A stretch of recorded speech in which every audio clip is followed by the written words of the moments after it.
আসসালামু আলাইকুম রহমতুল্লাহি ওয়া বারাকাতুহু। আলহামদুলিল্লাহ, আমার সামনে উপবিষ্ট আমার এক রোগী, নাম হলো কি নাম আপনার? আব্দুল্লাহ। আব্দুল্লাহ।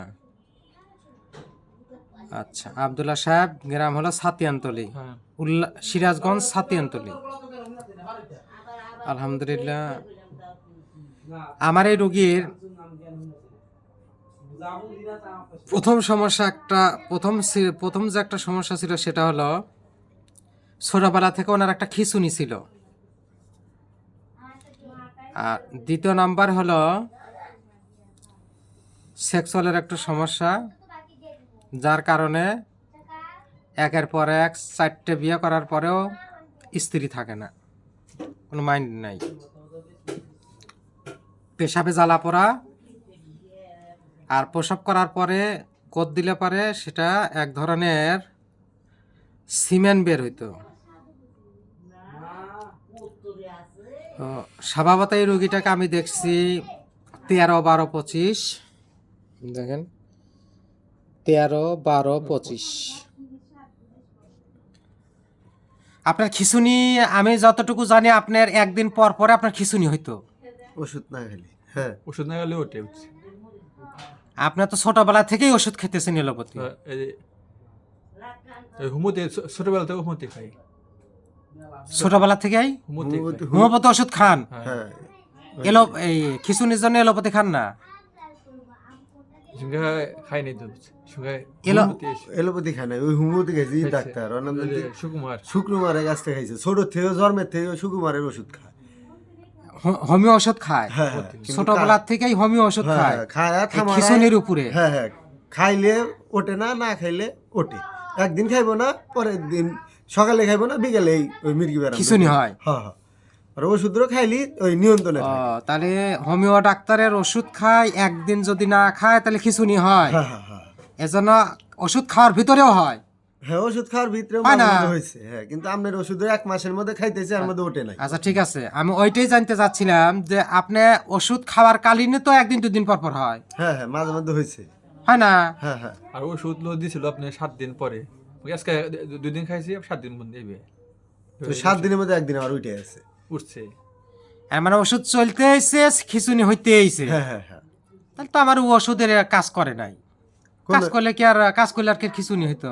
আপনার ডোজ তো খাওয়ার পরে, আমি তো আপনাকে সেটাই বুঝাইতেছি, আপনার ডোজ তো খাওয়ার পর থেকে আর উঠতেছে না। ওষুধ যদি সেই বেচারার ওষুধ ছোটবেলা থেকে খাইতেছে, খাইলেও হয় না খাইলেও হয়, হ্যাঁ হ্যাঁ হ্যাঁ, তাহলে কই ওষুধে কাজ করছে? না না করে নাই। আর আমি আপনাকে শুধুমাত্র একবার ওষুধ দিছি, ওই ওষুধ যেদিন থেকে খাওয়া শুরু করছেন এই 1 মাসের ভিতরে আপনার এই খিঁচুনি কি হয়েছে? না হয় নাই, একদিনও হয় নাই। একদিন হয় নাই। প্রিয় ফেসবুক বন্ধুরা, ডাক্তার বন্ধুরা যারা আছেন, লক্ষণ ভিত্তিক চিকিৎসা এটাই হলো তার কারিশমা। আর আপনি আমাকে বলতেছেন যে 1 মাসের ভিতরে তো খিঁচুনি হয়ই নাই, তারপরেও আমার সেক্সুয়াল পার্সনটা মনে হয় একটু জাগ্রত হয়েছে। হ্যাঁ, আল্লাহ হয়েছে। সুন্দর। প্রিয় ফেসবুক বন্ধুরা, যারা ডাক্তার বন্ধুরা আছে তারা দেখেন, আমি ওনার জন্য ওষুধ নির্বাচন করেছি মার্কসল। এই মার্কসল 0/2, 0/3। আমি এই রোগীর জন্য আব্দুল্লাহ, এপিলেপসি, সেক্সুয়াল, আমি এই রোগীর জন্য মার্কসল নির্বাচন করেছিলাম লক্ষণ ভিত্তিকে, মার্কসল 02, 03। 1 মাস পরে রুগীটা যখন আসলো, রুগী 1 মাসের ভিতরে একবারও তার খিঁচুনি হয় নাই। আমাদের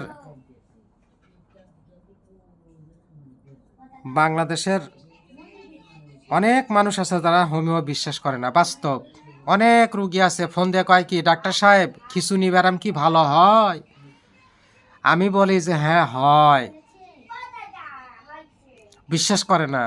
হোমিওপ্যাথিক ওষুধে কি ভালো হয়? ভালো হয়। তার বাস্তব আপনি পাইছেন? পাইতেছি। এরকম একটা দুইটা না, ইনশাল্লাহ অনেক রুগী আমার হাতে ভালো। আগের থেকে ভালো, আগের থেকে মেলা ভালো, ওষুধ খাওয়াবে। আপনার তোমার আপনি কথাবার্তা ভালো। আপনি তো মনের দিক থেকে ভালো লাগে আপনার? হ্যাঁ, ভালো লাগে। ভালো লাগে, চকচকা দেখতে ওই যখন আর ছিল তখন থেকে আমার একটু ভালো লাগে না, আমার মনে হ্যাঁ, ভালো ভালো লাগে। মনের দিক দিয়ে ভালো, শরীরের দিক দিয়েও ভালো, আগের থেকে ভালো, ভালো থাকে। আগের থেকে ভালো লাগে। শক্তিও পাওয়া যায়।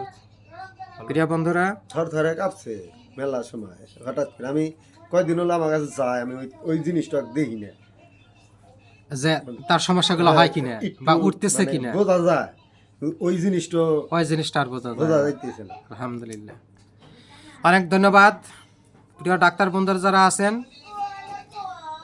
মার্কসল 0/2 0/3 এই হলো আমার ওষুধ। কি ওষুধ?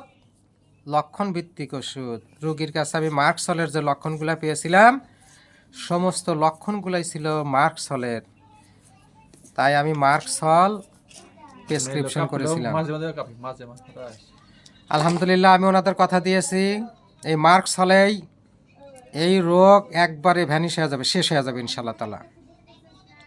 দোয়া চাই, পরবর্তী কোন একটা নতুন ভিডিও আপনাদের সামনে উপস্থাপনা করব। ভালো থাকবেন। আসসালামু আলাইকুম ওয়া রাহমাতুল্লাহি ওয়া বারাকাতুহু।